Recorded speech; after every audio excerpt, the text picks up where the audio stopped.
오늘은 최근 1일 이내에 보도된 경제 뉴스 중 한국 부동산 시장에 큰 영향을 미칠 수 있는 주요 이슈들을 심층적으로 정리해 드리겠습니다. 정책 방향, 금리, 정부 지출, 구조조정 등 핵심 이슈를 짚어보며 투자자와 실수요자분들이 꼭 알아야 할 소식을 우선순위별로 안내해 드리겠습니다. 1위. 나라 씀씀이 줄인다더니 이재명표 기본소득 아동수당 눈덩이 지출 구조조정 문제없나. 먼저 검색 순위 1위 경제 뉴스는 정부의 재정지출 구조조정과 관련된 내용입니다. 최근 이재명 대통령이 밝힌 기본소득과 아동수당 정책으로 인해 국가 지출이 크게 늘어나고 있다는 지적입니다. 연평균 19조 원, 기존 정부 대비 4조 원 적은 지출임에도 불구하고 연금 지원만 85조 원, 2027년에는 100조 원을 돌파할 전망입니다. 아동수당 등 의무지출 항목도 계속 증대하고 있습니다. 전문가들은 부처 자율에 맡겨서는 지출 구조 조정이 어렵다고 우려합니다. 이는 부동산 시장에 직접적인 파급 효과를 줄 수 있습니다.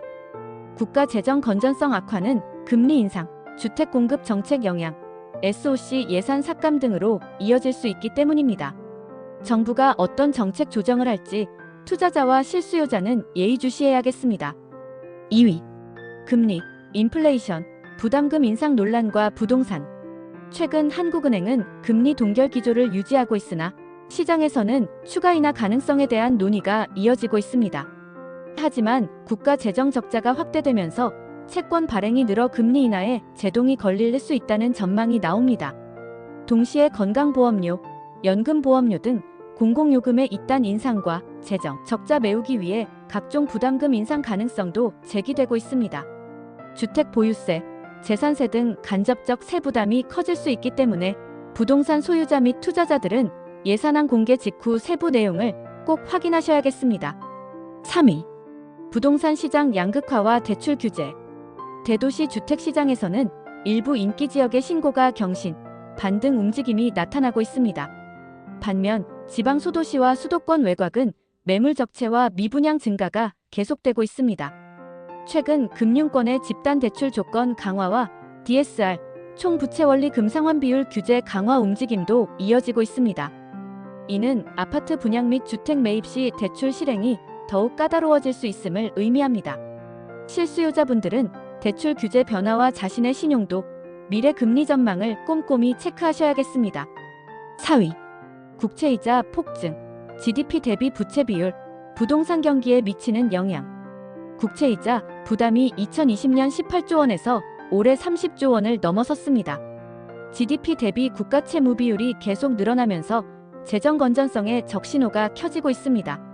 정부가 이에 대응하기 위해 집값 안정, 부동산 세수 확대 정책을 펼칠 수 있습니다. 대규모 공급이나 세제 개편 가능성도 있을 수 있습니다. 특히 시중은행의 금리 정책에도 직접적인 영향을 줄 수 있기 때문에 투자자는 시황 점검, 만기 구조 개선 등 미리 대응 전략을 세우셔야 하겠습니다. 5위. 임대차 보호법, 공급 정책, 아파트 미분양. 현행 임대차 보호법 개정과 전월세 가격 변동에 대한 논란도 이어지고 있습니다. 정부, 여당, 야당 모두 추가 개정이나 보완을 시사하고 있습니다. 한편 2025년, 2026년 전국 아파트 입주 물량은 서울 수도권은 소폭 증가, 지방은 다소 감소할 전망입니다. 하지만 주요 지방 중소도시에서는 미분양 장기화와 PF, 프로젝트 파이낸싱 대출 부실 우려가 지속되고 있습니다. 단기 시세 반등보다는 정책 변화와 어떠한 대출 및 공급 여건 변화가 중장기적으로 더 중요한 변수임을 명심하셔야겠습니다. 이렇게 최신 하루 이내 기사와 정부 자료를 토대로 부동산 시장 및 실물 경제에 직접 영향을 줄 수 있는 주요 이슈 5가지를 선정해 심층 정리해드렸습니다. 결론적으로 국가 재정 건전성과 지출 구조 조정, 금리 동향, 대출 규제, 임대차 제도 개편, 주택 공급 및 미분양 문제가 당분간 지속적으로 시장에 영향을 미칠 전망입니다. 투자자분들은 정부의 예산 및 세제, 금리 인하 인상 여부, 부동산 시장 내 양극화 흐름, 임대차 보호법 개정 상황 등을 면밀히 점검하시기 바랍니다. 앞으로도 중요한 뉴스와 이슈를 집약적으로 전달해드리겠습니다. 시청해주셔서 감사합니다.